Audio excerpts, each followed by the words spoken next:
Comme un acteur, Julien Rodger entre en scène avec des accessoires, des gestes répétés plus de 400 fois qu'il connaît par cœur. Julien est accordeur de store. Ici, plus question d'avoir l'oreille musicale. Julien obéit à un protocole, toujours le même. Je savais que j'allais travailler dans la société ferroviaire, hein, mais plus en tant que chauffeur, forcément, hein, ça fait plus rêver. Mais quand j'ai connu un peu plus ce métier, ça m'a vraiment charmé. Et j'ai eu une formation, c'est une formation très courte, vraiment très pratique, très concrète, de 6 mois, hein, c'est une formation express. Et donc on vous forme à peu près sur les différents types de stores. Il y a le store latéral, le store à projection, le store à l'italienne. Le plus commun bien sûr c'est le store vertical, le plus utilisé.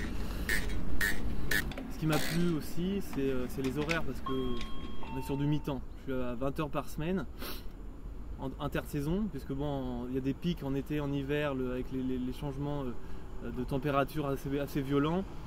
On peut avoir des stores qui se dérèglent très fréquemment. Donc là on intervient, on fait des missions ponctuelles un peu plus souvent.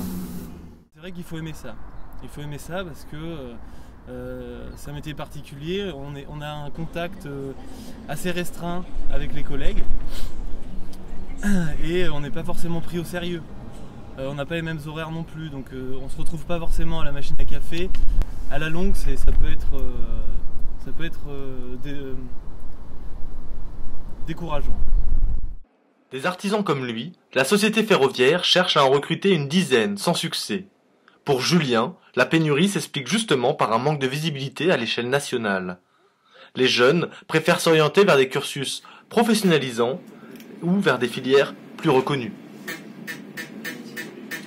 Des accordeurs comme Julien Rodger sont de moins en moins nombreux. Chaque année, une dizaine de postes se retrouvent vacants. Julien continuera-t-il à vivre de sa passion? Nous ne le saurons sans doute jamais.